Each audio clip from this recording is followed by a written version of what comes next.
the heat of Alabama falls on Bill Curry, and tailback Bobby Humphrey knows his running must carry the Crimson Tide.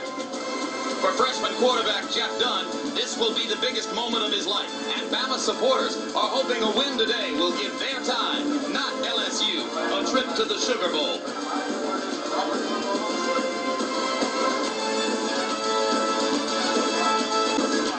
War Eagle. Coach Pat Dye has heard that cry for years, but now the Auburn Tigers attack in the air and not on the ground. Quarterback Jeff Berger is the field general, while Kurt Crain and Andre Bruce hope to sack themselves an SEC title and a trip to the Sugar Bowl. So today, it is Alabama versus Auburn.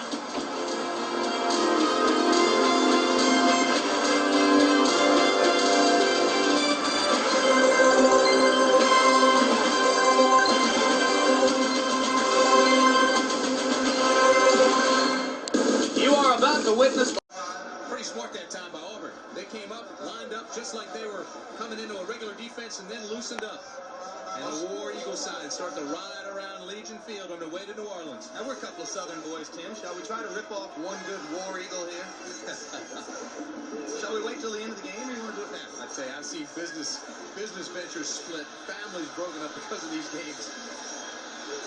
I think you and I are going to be able to remain friends. On second down, Smith throws down the middle. Knocked loose. Ball game. It's over. A final disheartening blow to Alabama. Nate Hill knocked it Loose.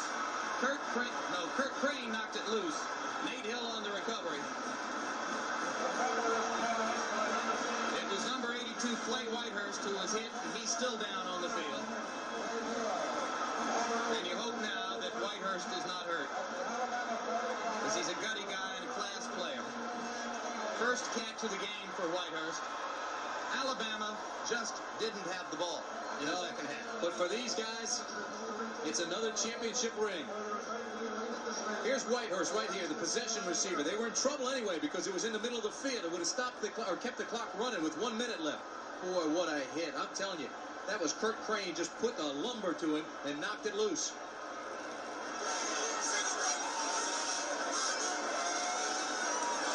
And for the guys in blue, it's another championship.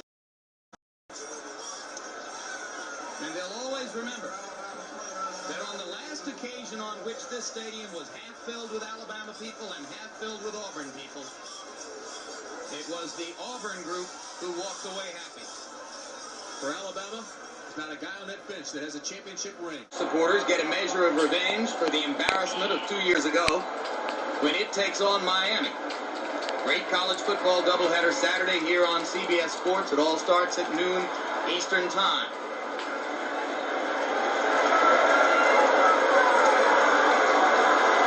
In the second half of the game, Tim, Alabama had the ball for 6 minutes, 57 seconds. And if Auburn keeps it the rest of the way, the Tigers will have had it for 23 minutes and 3 seconds. That's the point we tried to make early. With 7 minutes left in the third quarter, we were looking at the scoreboard. That was not the time that was a factor. The time of possession was it. And this is a team that came in with a questionable running game. I think you've got to give a lot of credit to Berger for his brilliant technicianship in the second half. But you got to give credit to a freshman running back named Stacy Danley, who has come out of the woodwork in the second half of the season to finally make Auburn supporters forget about what Bo Jackson and Brent Fullwood used to do for them. Stacy Danley's a pretty good story, too. He had his confidence crushed early in the year. Came in, fumbled a couple of times, and was benched. And there was no running game at all for Auburn. Finally, they said, hey, look, we've got to generate some kind of offense. Let's give Stacy another shot. And number 32 right there came back and accepted the challenge and hasn't put it on the ground since. Tonight on CBS, you can watch Beauty and the Beast, followed by Dallas and Falcon Crest. Plenty of drama there. There has been considerable drama here in Legion Field today. Now, finally, Clay Whitehurst gets up, but he looks very woozy. And we're not going to hazard any kind of a guess as to what might have happened to Clay. We're just going to say, let's hope that he's okay.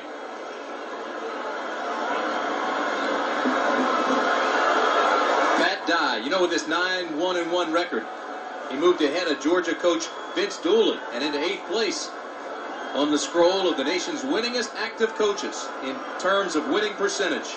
Pat Dye.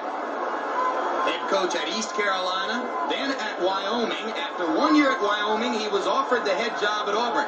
He called Bear Bryant, his former boss at Alabama, and said, should I take the Auburn job? And Bear said, no, I wouldn't do that if I were you, because if you take it, I'm going to whoop you. And Pat said, well, Bear, that may be true, but whoever follows you, I'm going to whoop them like a stepson. And he took the job, and he hasn't exactly whooped them, but he does have a 4.3 edge. And he's made major progress.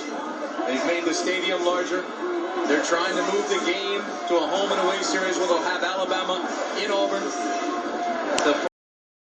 Given Auburn supporters a kind of pride that they did not enjoy during all of the years that Bryant and Alabama was able to dominate the great Shug Jordan in the 60s and 70s.